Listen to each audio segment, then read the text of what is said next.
partir do versículo, eu vou ler a partir do versículo de número 17.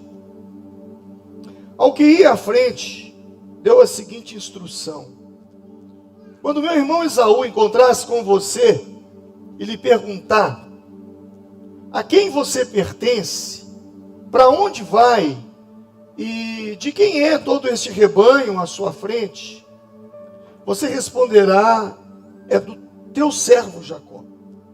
É um presente para o meu senhor Esaú. E ele mesmo está vindo atrás de nós. Também instruiu o segundo, o terceiro e todos os outros que acompanhavam os rebanhos. Digam também a mesma coisa a Esaú quando o encontrarem. E acrescentem: teu servo Jacó está vindo atrás de nós, porque pensava: eu o apaziguarei com esses presentes. E estou enviando antes de mim, mais tarde, quando eu o vir, talvez me receba. Assim, os presentes de Jacó seguiram à sua frente. Ele, porém, passou a noite no acampamento. Naquela noite, Jacó levantou-se, tomou suas 2 mulheres, suas 2 servas, seus 11 filhos, para atravessar o lugar de passagem do Jaboque. Depois de havê-los feito atravessar o ribeiro, fez passar também tudo o que possuía. E Jacó ficou sozinho. Então veio um homem que se pôs a lutar com ele até o amanhecer. Quando o homem viu que não poderia dominar Jacó, tocou-lhe na articulação da coxa, de forma que deslocou enquanto lutavam. Então o homem disse: deixe-me ir, pois o dia já desponta. Mas Jacó lhe respondeu: não te deixarei ir, a não ser que me abençoes. O homem lhe perguntou: qual é o seu nome? Jacó, respondeu ele. Então disse o homem: seu nome não será mais Jacó, mas sim Israel, porque você lutou com Deus e com homens e venceu. Prosseguiu Jacó: peço-te que digas o teu nome. Mas ele respondeu: por que perguntas meu nome? E o abençoou ali. E Jacó chamou aquele lugar de Peniel, pois disse: vi a Deus face a face, todavia a minha vida foi poupada. Senhor, eu quero te agradecer pela leitura da tua palavra nesse lugar. A tua palavra por si só é a tua palavra. Mas eu peço que o Senhor me dê graça, sabedoria, unção, para compartilhá-la. E através da palavra ministrada e lida, o Senhor possa tocar no nosso coração, na nossa mente, na nossa alma, e trazer libertação dentro de nós. Muito obrigado, Senhor, porque eu sei que quando a tua palavra é pregada, os sinais a acompanham. Eu oro para que toda distração seja removida desse lugar. Eu oro para que toda preocupação com coisas lá de fora sejam removidas do coração e que o foco seja exclusivamente na tua palavra, em nome de Jesus. Todos digam graças a Deus. Eu quero falar hoje sobre um tema que está queimando no meu coração: desatar os nós que nos amarram. Muitos de nós não conseguimos ir além porque estamos amarrados. Existem nós que nos atam, que nos amarram, que nos bloqueiam, que nos impede, em algumas circunstâncias, até de viver aquilo que Deus tem para cada um de nós. E esse texto fala justamente disso. Jacó tinha um irmão, eles eram gêmeos, Esaú, sua mãe Rebeca, seu pai Isaque. E na gravidez de Rebeca, a Bíblia diz que os dois já brigavam no ventre da mãe, era uma luta. E Deus disse que havia 2 nações no ventre dela. Mais tarde, quando nascem e crescem, Esaú saiu primeiro. Teoricamente, embora sendo gêmeos, ele era o mais velho. E por ser o primogênito, ele tinha direitos à herança e a outras coisas e bênção do pai.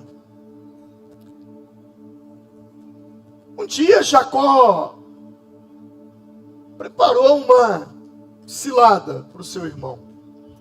Ele esperou o seu irmão ficar com bastante fome, foi ao encontro dele no campo e ofereceu-lhe um prato de lentilhas, a troco de que seu irmão lhe desse o direito de ser o mais velho. Meu irmão, preocupado em satisfazer a sua vontade momentânea, aceitou. E esse é um grande erro que muitas vezes nós cometemos na vida. Nós trocamos as bênçãos futuras por satisfação de desejos do momento. Mais tarde, sua mãe Rebeca diz: olha, você precisa receber a bênção do seu pai, já que agora o seu irmão lhe deu o direito de primogenitura. Mas seu pai não vai fazer isso com você, porque o seu irmão é mais velho. Porém, seu pai já não enxerga bem. Ele já está avançado de dias, está na cama. Então, eu tenho um plano. Se passe pelo seu irmão. Ah, mas meu irmão é mais peludo do que eu. Vamos matar uma ovelha e você coloca no braço e manda seu pai passar a mão no seu braço. E ele será enganado. Você vai se passar por Esaú e vai receber as bênçãos do seu pai. E assim Jacó fez. Enganou o pai. E quando o irmão ficou sabendo, o irmão ficou furioso e disse: eu vou matá-lo. E a mãe, ao ver aquela situação dentro de casa, disse então para Jacó: foge, vai para a casa de seu tio, vai para uma outra terra, porque o seu irmão quer matá-lo. E ele então, desesperadamente, ele foge para a direção, para a casa de Labão, para uma outra terra. E no caminho ele para num lugar, e ele tem uma experiência com Deus, ele tem uma visão, ele tem um sonho, ele vê uma escada que tocava da terra aos céus, ele vê o portal celestial aberto, ele vê anjos subindo e descendo, e Deus lhe dá uma promessa. E então, debaixo daquela visão, Jacó então vai para a casa de seu tio. Lá, seu tio tinha 2 filhas. E ele se apaixonou por uma delas, que era Raquel. E chegou para o sogro e tio e disse: eu quero me casar com ela. E ele disse: aqui a gente tem um costume. Você tem que trabalhar 7 anos de graça para mim. E ele trabalhou 7 anos. Você conhece essa história? Já ouviu tantas vezes? Porém, no dia das núpcias, provavelmente deve ter bebido um vinhozinho a mais. E quando ele acordou e percebeu que não estava casado com Raquel, mas com a sua irmã Lia. E ele então vai devolvê-la para o pai, olha, para o sogro. Não foi com essa. Não, mas aqui nós temos um costume, a mais velha casa primeiro. Se você quiser casar com a mais nova, trabalhe mais 7 anos para mim. Foi um tempo de muito sofrimento ali. O seu sogro mudou o seu salário 10 vezes. Não. Ele não aumentou o seu salário 10 vezes. Ele diminuiu o seu salário por 10 vezes. Foram 20 anos de sofrimento, até que um dia, 20 anos depois, mais velho, mais experiente, mais maduro, ele diz: não dá para ficar mais aqui. Não tenho notícia dos meus pais. Não sei se minha mãe está viva, não sei se meu pai está vivo, não sei, eles não viram os seus netos, eu preciso voltar para a casa de meus pais. E ele decide voltar para a casa dos seus pais. Porém, ele se recorda que 20 anos atrás, o seu irmão jurou matá-lo. E ao regressar agora com todo o seu rebanho, com todas as suas famílias, sua família, ele então tem um plano. Ele chama um dos seus servos e diz assim, e isso a gente leu aqui por 3 vezes. Ele diz, você vai na minha frente. Quando você se encontrar com meu irmão, você vai entregar esses presentes para ele. Por 3 vezes ele disse, entregue esse presente para o meu irmão, quem sabe a ira dele se abrande e ele me receba. E então ele enviou uma comissão à frente para levar presentes para o irmão. E o texto diz que ele ficou num acampamento. E mais tarde, então, ele fica sozinho. E é justamente nesse momento que ele está sozinho, que ele tem uma experiência que mudou a sua vida. A Bíblia diz que um homem, na verdade, uma teofania, uma aparição de anjo, vem sobre ele naquele lugar, e ele luta com o anjo de Deus. E ele não desistiu da luta, a ponto que o anjo teve que lhe ferir na coxa. E ele cai. Quando ele cai, o anjo pergunta, qual é o seu nome? Ele responde a pior resposta que ele podia dar. Meu nome é Jacó. E o anjo lhe diz, já não será mais Jacó, mas Israel será o seu nome. Porque você lutou com Deus e você prevaleceu. E a Bíblia diz que ali então, a vida de Jacó foi transformada. Já não mais Jacó, mas agora Israel. Essa é a história do texto que nós fizemos a leitura. Em consequência de uma escolha, de uma atitude, Jacó passou 20 anos fora de casa, 20 anos de sofrimento, 20 anos de dor. E eu fico pensando, será que precisava ter passado por tudo aquilo? Esse é um questionamento que eu e você precisamos fazer. Situações que surgem no nosso casamento, na nossa família, na nossa vida profissional, na nossa vida financeira. Esse é um questionamento. Será que eu teria a necessidade de estar passando por tudo que eu estou passando hoje? Você já se fez essa pergunta?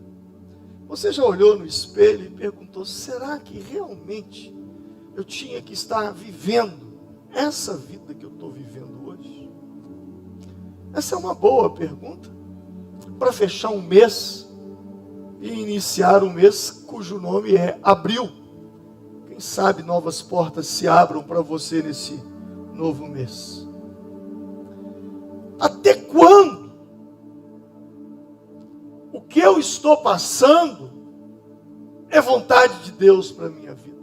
E eu sou enfático nisso. Quando eu vou para a oração do Pai Nosso, eu me lembro das palavras de Jesus, quando ele diz, seja feita a tua vontade, assim na terra como no céu.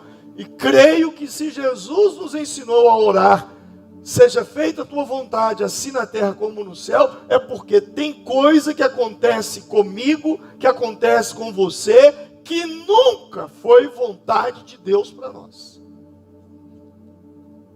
Foram consequências das nossas más escolhas. Quando eu olho para a vida de Jacó e a história de Jacó, eu percebo que existem alguns nós. Na vida de Jacó existiu alguns nós. E nas nossas vidas também existem alguns nós que precisam ser desatados. Coisas que estão dentro de nós que nós mesmos criamos, outros nós permitimos que alguém desse esse nó em nós, aprendemos a conviver com isso, temos vivido com isso, mas não deveríamos tê-lo. E esse texto, ele me ensina a desatar nós. E quando eu olho para essa situação, um dos nós que tem amarrado muita gente e tornado muitas pessoas infelizes, e elas não precisavam conviver com essa infelicidade, é o nó das comparações. Diga comigo, o nó das comparações. Jacó, ele se comparava o tempo todo com Esaú. E ele se achava inferior por não ser o mais velho. A pergunta que eu faço é: com quem você tem se comparado? Num mundo de tantas redes sociais e de tantas notificações chegando o tempo todo nos nossos celulares, e a gente olha e de repente você está se comparando com alguém. E o pior é que quando a gente se compara, nós cometemos, além de errar fazendo uma comparação, e eu digo que é um erro porque você é um ser único que Deus criou, e você não deve se comparar com ninguém. Deus te criou para ser único e jogou a forma fora. Ninguém, em mais de 7 bilhões de pessoas na face da terra, é igual a você. Mas quando ainda cometemos esse erro, ainda potencializamos o erro em fazer uma besteira. Porque as pessoas, geralmente, elas postam os seus melhores momentos. E aí, nós cometemos o erro de comparar o nosso pior momento com o melhor momento daquela outra pessoa. E isso é um nó. Isso nos amarra. Quando eu vivo uma vida de comparação com as pessoas, eu começo a racionalizar isso. E foi isso que Jacó fez. Ele começou a racionalizar um plano. Porque eu tenho que ser melhor que o meu irmão. Porque eu tenho que fazer a promessa de Deus acontecer na minha vida. Ele tinha uma promessa de Deus. Seu irmão tinha a primogenitura. Seu irmão tinha a herança do pai. Mas ele tinha a promessa. Jacó tinha a promessa. E esse é um erro gravíssimo. Por quê? Porque ele começa a fazer um plano para que a promessa de Deus se cumpra na sua vida. Há uma passagem em Provérbios que diz assim: confie no Senhor de todo o seu coração e não te estribes em seu próprio entendimento. Provérbios, capítulo de número 3, versículo 5. Olha o que o texto diz: confie no Senhor de todo o seu coração. E diga comigo assim: não te estribes. Diga, não te estribes. Você sabe o que é não te estribar? Sabe o que é estribo? É uma parte que quando um cavaleiro ele vai montar num cavalo, ele pisa, aliás, estou com a perna direita, né? Com a perna esquerda, você pisa no estribo para se apoiar, para subir. E quando a Bíblia diz que eu não devo me estribar, a Bíblia está dizendo que eu não devo me apoiar em nada nessa vida para subir, a não ser o meu apoio na confiança em Deus. Eu não posso me estribar no meu entendimento, na minha inteligência, na minha sabedoria. É o que o texto diz, no teu próprio entendimento. Porque vai acontecer assim, depois assim, e depois aí eu alcanço isso. Claro, você pode fazer planos. A Bíblia diz em Provérbios que do coração do homem vêm os planos, e é legal. Tenha planos, seja bom em planejar, mas saiba que a última palavra não é sua, é do Senhor sobre a sua vida. A Bíblia diz que muitos são os planos do coração do homem, mas é o Senhor quem define o seu propósito. Jacó, então, ele estriba, porque ele cria um plano. Vou enganar meu irmão, vou preparar uma lentilha para ele. Ele tenta dar uma uma ajudazinha para Deus. E saiba de uma coisa, Deus não precisa da sua ajuda. Deus não precisa da minha ajuda. A única coisa que Deus precisa da minha parte para que o propósito se estabeleça na minha vida é obediência e fé, mais nada. Se você tem fé e se você obedece a sua palavra, os seus ensinamentos, os seus princípios, os seus valores, o que as escrituras dizem para você, com certeza você alcançará o propósito que Deus tem para você na face da terra. Mas muitas vezes nós nos estribamos. Por quê? Porque parece que está demorando. Parece que com todo mundo acontece rapidamente. Parece que para todo mundo é mais depressa, mas para mim demora. Provavelmente você já teve esse pensamento. Não, para mim é tudo mais difícil. É tudo mais complicado. Para fulano é tudo mais fácil. Para mim não é.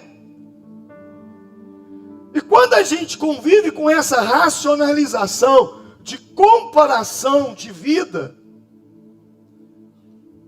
a gente corre um risco, um erro, que os discípulos cometeram, porque até entre os discípulos isso aconteceu.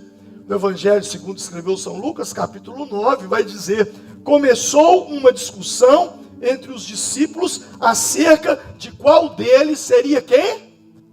Seria o quê? O maior. Eles estavam competindo para ver qual deles era o maior, o melhor. E aí Jesus pega uma criança e deixai vir a mim os pequeninos, e vem uma criança, e ele diz que nenhum deles era maior que a criança, porque dos tais, deixa vir a mim os pequeninos, porque dos tais é o reino dos céus. Sabe, esse conflito interior, a gente tem que eliminar isso, porque isso é um nó. Sem perceber, a gente cria uma comparaçãozinha, um ciúmezinho com o irmão dentro da família, com um familiar, com alguém na empresa, com alguém na igreja, na célula, na nossa convivência. No Evangelho de João, capítulo de número 21, a Bíblia diz assim: Pedro virou-se e viu atrás de si o discípulo a quem Jesus amava. O que eu vou ter que vir para cá porque o meu retorno aqui está falhando, tá? Onde eu parei, Pedro virou-se e viu atrás de si o discípulo a quem Jesus amava, o que durante a ceia se reclinou ao lado de Jesus e perguntou: Senhor, quem é que te trai? Quando Pedro o viu, perguntou a Jesus: Senhor, e quanto a ele? Jesus respondeu: se eu quiser que ele permaneça vivo até que eu venha, o que isso lhe importa? Você siga. Olha só o que Jesus está... Vou explicar o que está acontecendo. Jesus ressuscitou.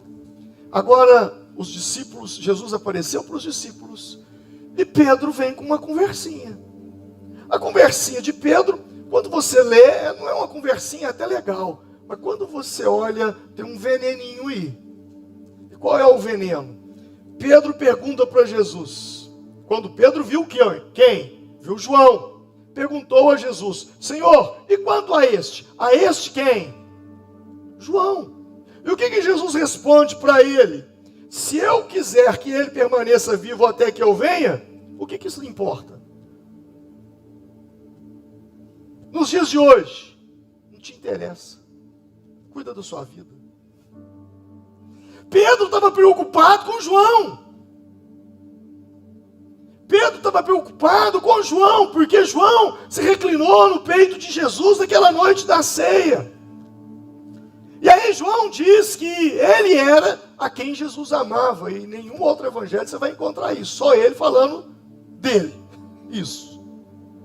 Mas agora Pedro vira e fala: o que vai ser feito desse aí?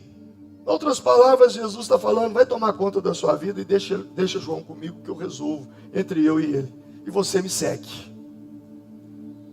Nós precisamos tomar cuidado, porque é um veneno, é um nó. A tal da comparação nos leva a preocupar mais com a vida do outro do que com a nossa própria vida. Jacó talvez se preocupava mais com Esaú, passou a vida mais preocupado com ele do que consigo. E por causa disso, ele via no fato de ele não ser o primogênito, não ser o irmão mais velho, ele via nisso uma descompensação, uma falta. É quando eu me julgo inferior a alguém, porque alguém tem algo que eu não tenho. Você tem a necessidade de compensar a sua inferioridade, o seu sentimento de inferior aos demais. E esse é o caso de Jacó. Ele tinha uma promessa sobre ele, mas ele tinha medo do irmão tomar posse da promessa, porque o irmão era mais velho. E aí o que ele resolve? Ele quer adiantar a promessa. Ele planeja a venda do prato de lentilhas a troco da bênção da primogenitura e tal. Ou seja, o Jacó aqui nesse ponto aqui, ele tinha promessa, mas ele quer adiantar a promessa. Ele quer autopromover a promessa. Ele causa um problema para ele mesmo, quando ele se põe numa situação antes do tempo. Irmãos, todos nós temos sonhos. E temos sonhos, não todos, mas alinhados com os sonhos de Deus para nós. Mas toda promessa, todo propósito, todo sonho passa por um tempo de maturação. Tem coisas que você quer que aconteça hoje, mas você não está pronto hoje. Você precisa passar por determinados caminhos. Eu não queria dizer isso, mas eu sinto muito em te dizer.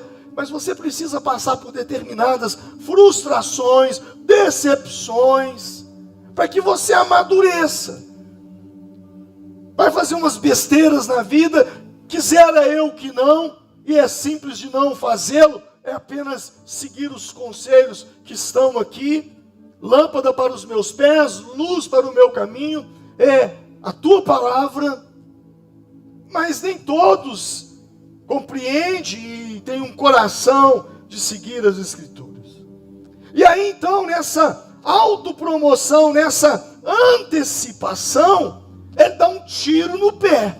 Por quê? Porque quem se autopromove chega ao futuro sem preparação.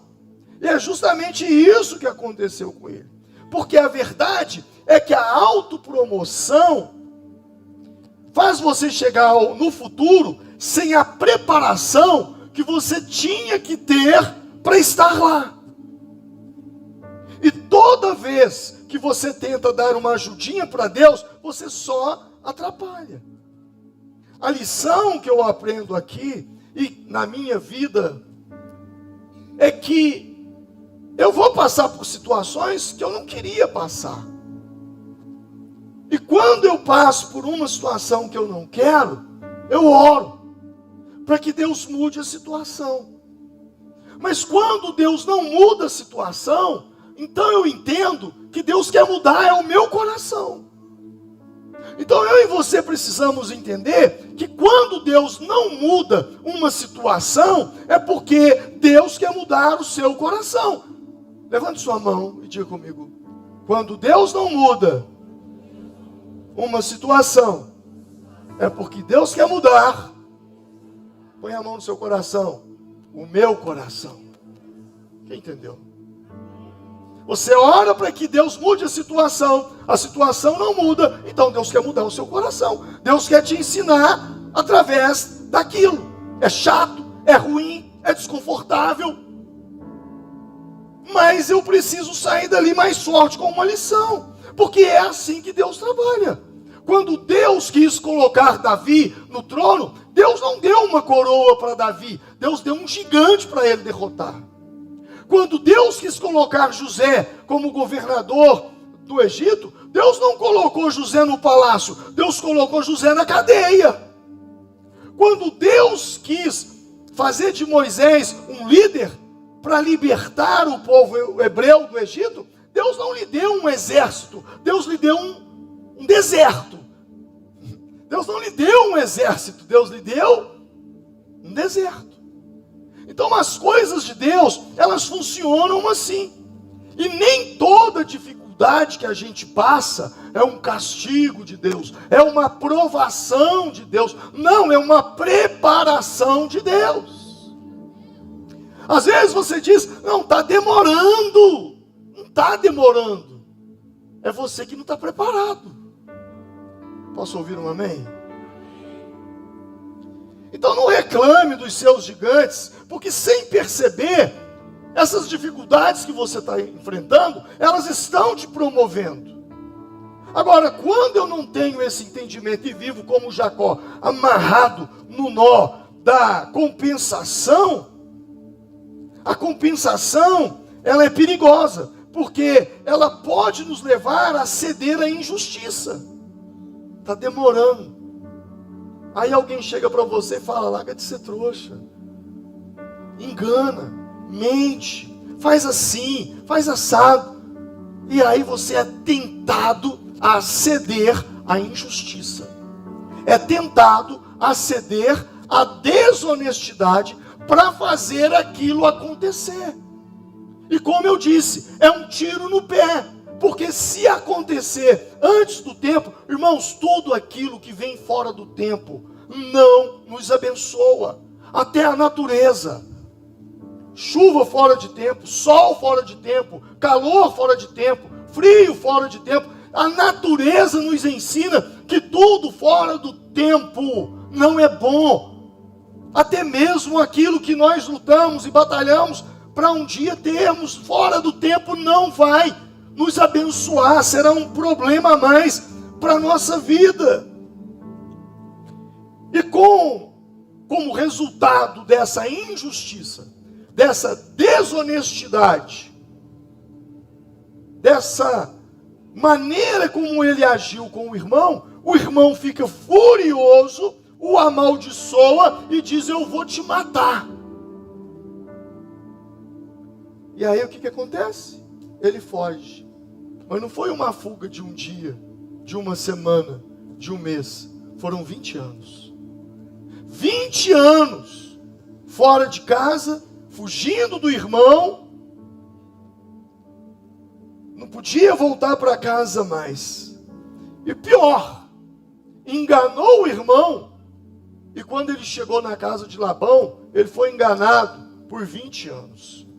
Há uma palavra em 2 Timóteo, capítulo 3, versículo 13, que diz assim, entretanto, os homens maus e impostores irão de mal a pior, enganando e sendo enganado. Diga comigo, enganando e sendo enganado.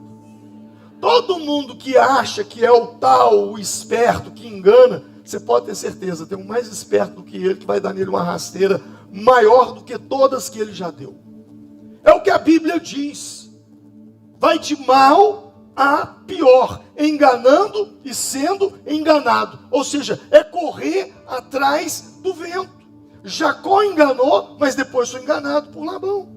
Quando nós tentamos dar um jeitinho para obter aquilo que nós queremos, nós acabamos criando problemas desnecessários.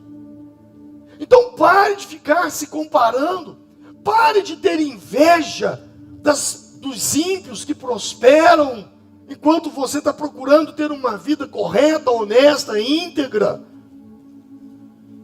Eu gosto muito do Salmo 37. O Salmo 37 diz assim, vi um ímpio prepotente, espalhando-se como um cedro do Líbano, mas passei e eis que já não estava lá. Procurei-o, mas não pude encontrá-lo. Sabe, quando eu leio esse salmo e esse versículo especificamente, ele me lembra de um ditado antigo, um ditado popular, que as pessoas diziam assim, não esquenta não, o mundo dá voltas. Diga comigo, o mundo dá voltas. Deixa o mundo girar, o mundo dá volta. Olha o que o texto está dizendo, vi um ímpio prepotente a expandir-se qual cedro do Líbano. O cara prosperou, cresceu. Passei o quê? Dei uma volta. E eis que desaparecera. Procurei-o, dei outra volta. E já não foi encontrado. Deixa o mundo dar uma volta. Deixa o mundo girar. Como dizia, aliás, né? Ultimamente as pessoas até mudaram esse ditado. Parece que é assim, o mundo não gira, o mundo capota. Não é assim a expressão que eles estão falando hoje? O mundo não gira, o mundo capota. Porque vai capotar. Porque vai dar uma volta. E às vezes você fica olhando, mas deixa o mundo girar. Deixa a terra girar. Deixa dar uma volta. E quando as pessoas nos atacam, quando as pessoas nos criticam, eu só digo assim, deixa o mundo girar. Deixa o mundo, esse mundo, ele dá volta. Mas como se não bastasse esses dois nós, ainda tem um nó do controle. Esse para mim é um dos piores. Porque o controle, a vontade de ter o controle, é um sentimento silencioso, danoso para a nossa vida. Porque nos faz acreditar que nós temos o controle sobre a situação. Enquanto, a gente não tem controle nem sobre nós mesmos. Temos, a Bíblia manda ter, né? Diz que é até um fruto, uma parte do fruto do Espírito. Vamos estudar isso na célula essa semana. Que é o domínio próprio. Mas nós não temos controle fora de nós. Nós podemos controlar somente nós. E como é difícil nos controlar. Quantas vezes você segurou para não falar, mas falou? E quantas vezes você tinha que falar, mas você não deu conta e se calou? Quantas vezes você disse, eu não vou comer e comeu? Quantas vezes você fez um monte de promessa? Janeiro você fez um monte de promessa, estamos entrando em abril, e aí, como é que está? Está em cima? Está conseguindo manter? Muitas vezes, se nós não conseguimos, às vezes, ter controle sobre os nossos desejos, nossas vontades, nossas palavras, nós vamos ter controle sobre a vida dos outros. Nós vamos ter controle sobre situações. Pessoas que querem controlar tudo e todos ao seu redor, têm uma vida muito pesada. E como é pesada? Muitas vezes nós achamos que se nós não tivermos o controle sobre tudo, as coisas vão dar errado. Não, se eu não estiver lá, não vai dar certo. Não, se eu não estiver presente, não acontece. Eu te garanto, não vou pedir para fazer isso. Mas se eu pedisse, quem pensa assim, a maioria levantaria as mãos. Até nas coisas mais simples. Até a dona de casa. Não, mas se eu não estiver lá na cozinha, o almoço não sai do jeito que tem que sair. Até nas coisas mais simples. Sabe o que é isso? É um desejo de controle. De querer controlar tudo, de controlar a vida das pessoas, de controlar o tempo, de controlar a situação. E a gente não tem controle. Esse tipo de gente sofre demais quando ele vê que o controle está saindo por entre os dedos e ele não consegue controlar as coisas. Porque quando eu controlo, eu quero que tudo saia do meu jeito. E é assim que a vida funciona? Não. Nem tudo sai como você planejou, como você gostaria que saísse. Mas você quer ter o controle. Jacó acreditou que ele precisava controlar a situação para que a promessa de Deus se cumprisse ali na sua vida. Ele era uma pessoa controladora. Tão controladora, que até no seu retorno para casa, 20 anos depois, ele tenta controlar a situação. E como é que ele tenta controlar? E direis, além disso, teu servo Jacó está atrás de nós. Ele mandou umas pessoas na frente. Pois o quê? Pensava. Na verdade, o que é isso? Queria controlar a situação. Com isso, eu aplacarei a ira do meu irmão. Eu diminuirei a ira dele. Com quê? Com quê? presente. Eu vou dar um presente para o meu irmão, porque eu o amo. Vou dar um presente para o meu irmão, porque eu sou uma pessoa generosa. Vou dar um presente para o meu irmão, porque eu gosto dele. Não. Eu vou dar um presente para o meu irmão, ao ser presenteado, se sinta constrangido e não me faça nenhum mal. Em outras palavras, eu quero ter controle da situação. Eu não sei se daqui a alguns anos, com o avançar da ciência, a gente vai ter números sobre isso. Mas eu acredito que gente que quer controlar tudo deve ter um bom número de anos sem viver. Ou seja, a sua vida será a sua morte, desculpa a expressão, me coloquei mal. A sua morte será antecipada. Por cada vontade de controlar. Tem gente que está aqui, mas não está aqui agora. Por quê? Ele é tão controlador, que a cabeça dele está lá na segunda-feira. Não, porque quando eu chegar lá na loja, quando eu chegar lá no escritório, porque quando eu chegar lá na empresa, porque quando eu chegar lá no meu caminhão,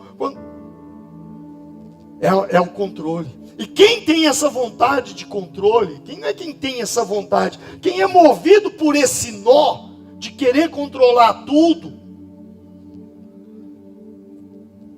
esse tipo de gente, ele não vive o aqui, o agora, ele não vê a vida passar.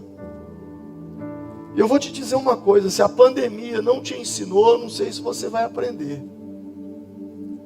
Porque se teve uma das coisas que a pandemia me ensinou, é que eu não tenho controle sobre nada. Por um bom tempo, eu pensei que eu tinha controle sobre essa igreja. Eu achei que as coisas aconteciam aqui por causa que eu sou 220, por causa que eu sou muito empreendedor, porque eu sou muito elétrico, porque eu sou visionário, porque de repente vem, fecha tudo, acaba tudo, fica eu sozinho aqui com uma câmera apontada para mim. Quantos pastores entraram em depressão? Não, depois da pandemia para cá, o que eu mais vejo é pastor doente do púlpito. E quando eu falo de doença, eu estou falando de doença mental e emocional. Essa semana eu devo ter reunião com 50, 60 pastores, e o meu papel é ajudá-los. Mas tudo fruto de quê? Pensar que tem o controle. E a pandemia me ensinou que não sou eu. Na pandemia isso aqui estava vazio. Hoje é um domingo, já é o nosso segundo culto. Tivemos batismo pela manhã, à tarde. Conte os assentos que estão vazios aqui hoje. Quem está entendendo? Nunca foi sobre mim, é sobre Ele. Nunca foi sobre você, é sobre Deus. Não é a sua expertise na sua empresa. É Deus que te abençoa, que coloca pessoas no seu caminho, que abre portas para você, que gera conexões. É Deus. Sabe, pessoas controladoras, elas vivem assim, sabe? E era isso. É aquela síndrome do Salvador. E aí ele pensa assim: se eu morrer, eu não sei o que vai ser feito da minha família. Vai ficar melhor do que com você, eu te garanto. Porque todo controlador impede as pessoas de crescerem. Todo controlador, ele gera sombra, porque ele quer dominar tudo, ele quer ter as mãos em cima de tudo, ele acha que tudo tem que passar por ele, extremamente centralizador. E aí com 30, 40 e poucos anos, está dando AVC, infarto, tá. Aí, e acha bonito, não, fulano trabalhava tanto, ele não trabalhava tanto, ele controlava demais. Porque a vida, meu irmão, é sobre delegar. É sobre delegar. Sabe quantos líderes nós temos nessa igreja? Mais de 100 líderes. Pequenos grupos que se reúnem nas casas, líderes de células, são pastores de pequenos grupos. Eu quero ter 200, 300, 400, 500, 1000, 2000, 10 mil. Não é sobre centralizar, é sobre delegar. Para com essa síndrome de salvador da pátria, de que sem você, sua família vai passar dificuldade, de que sem você, isso, sem você. Para com isso. Para de querer controlar as coisas. Bom, se controlar as coisas já é chato, controlar a vida dos outros é pior. Agora imagina querer controlar Deus, porque era o que Jacó queria. Eu vou fazer desse jeito, porque aí acontece daquela forma e tal. Vou mandar um presente para tentar manipular o meu irmão, para ele não fazer nada comigo. E ele então pensa, olha, os meus presentes vão resolver. Mas na verdade o que mudou a história não foi o presente que Jacó mandou, foi a luta que ele teve de madrugada com Deus que mudou o coração do irmão dele.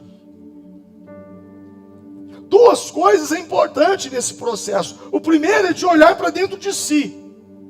Porque desde o ventre da mãe, Jacó lutava para ser alguém que ele não era.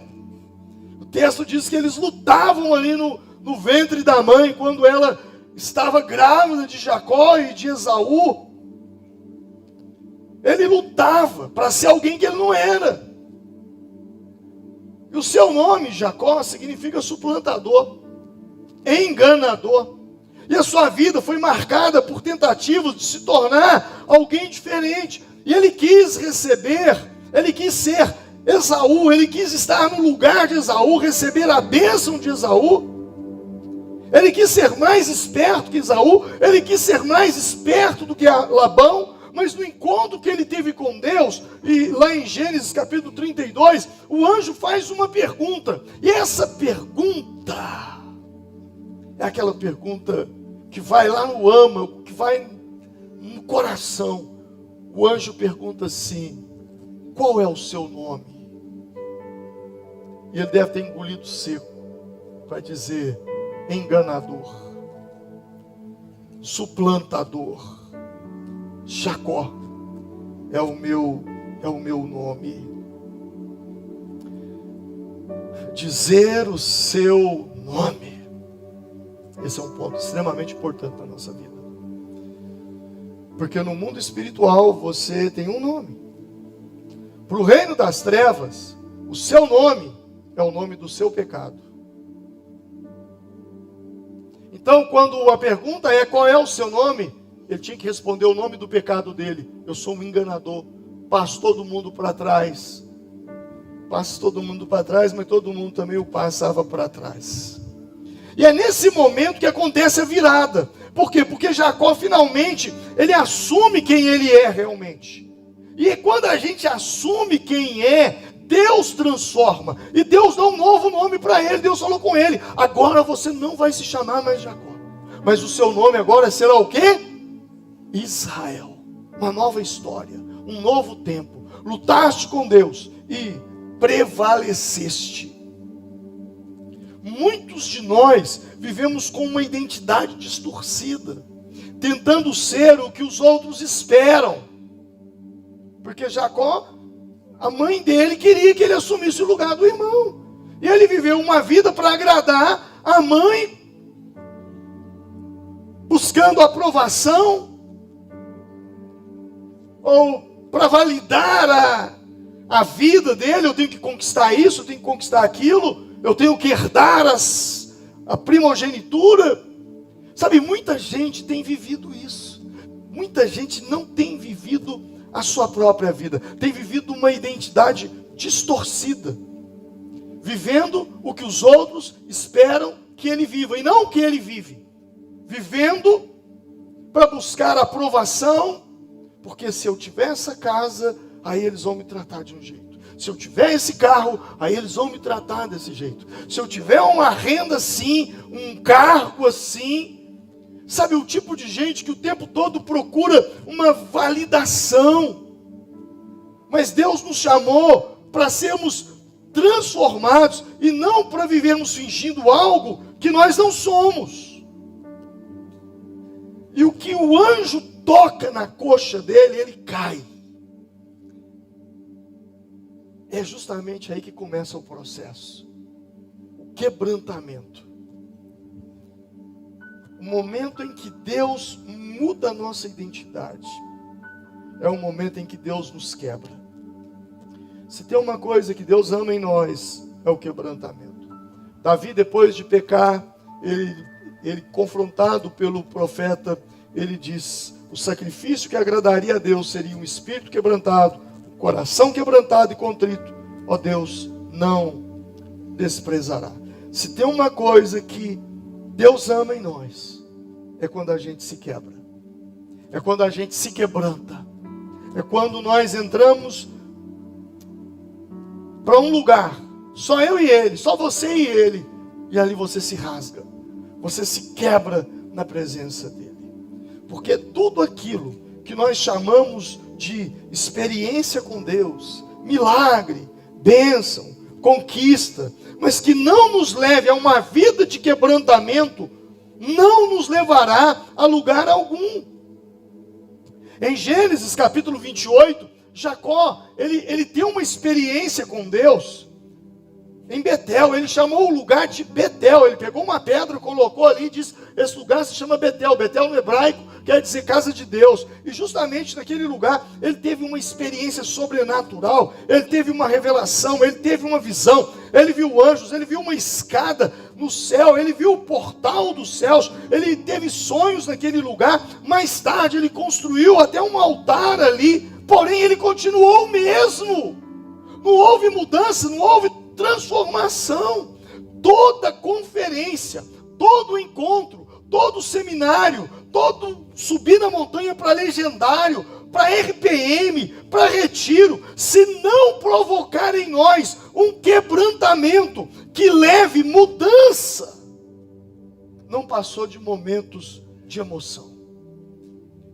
Há pessoas que já tiveram experiências poderosas com Deus, já tiveram visões, já sentiram a presença de Deus, já ouviram promessas, já receberam palavras proféticas, já choraram no altar, mas continuam repetindo os mesmos erros. E Deus está dizendo para você: não é sobre Betel, é sobre Jaboque.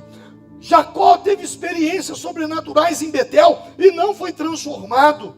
Mas quando ele teve uma experiência em Jaboque, aconteceu a transformação. O que mudou a vida de Jacó não foi Betel, casa de Deus, foi Jaboque. E sabe o que significa a palavra Jaboque? Era um vale onde o rio Jaboque, ele escoava.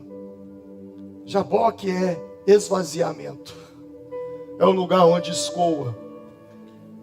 Se você quer ter uma experiência com Deus, você precisa se esvaziar.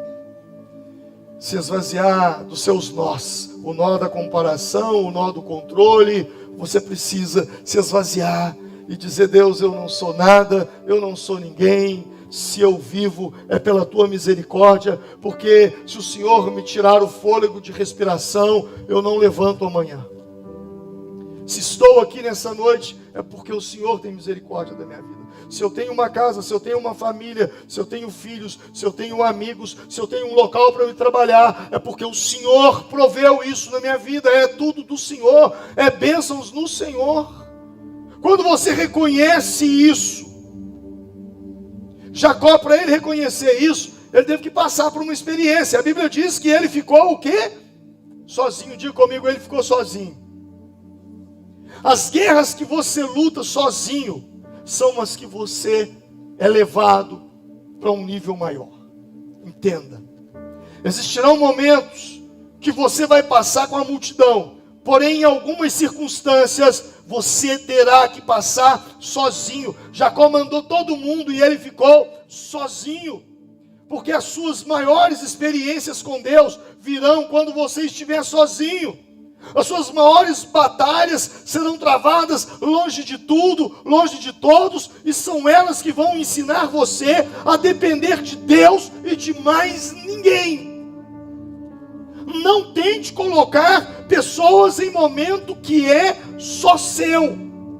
Isaías 43, versículo de número 2 diz: quando você atravessar as águas, eu estarei com você. Quando você atravessar os rios, eles não afogarão. Quando você andar pelo fogo, não se queimará, nem as chamas se arderão em ti. Por quê? Em brasas. Por quê? Porque eu estou com você. Não é o amigo, não é a amiga, não é o advogado, não é o político, não é o líder, não é o pastor. Haverá momentos que Deus, de propósito, vai deixar você sozinho.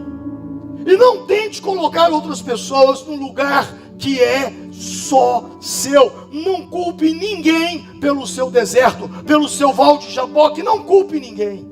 Ah, fulano me abandonou, Beltrano me abandonou, minha família não olha mais para mim, ninguém atende mais o meu telefone.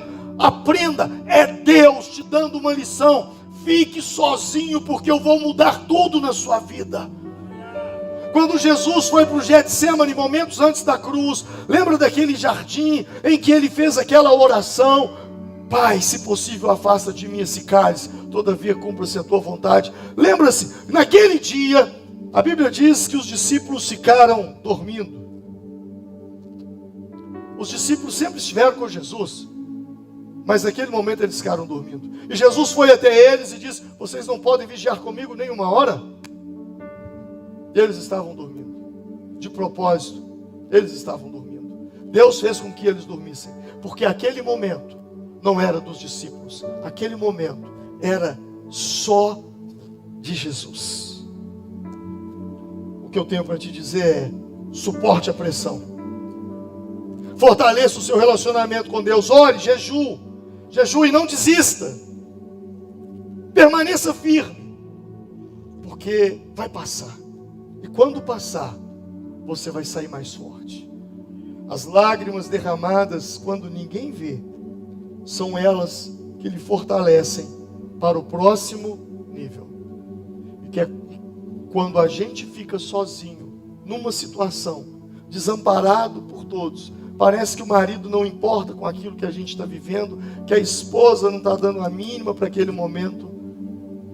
Aprenda, esses momentos são os momentos que Deus quer que você se esvazie. Jaboque é lugar de se esvaziar. E quando você se esvazia, Deus então vai te encher para que você se torne um homem, uma mulher segundo o coração dele. Se coloque de pé nesse momento.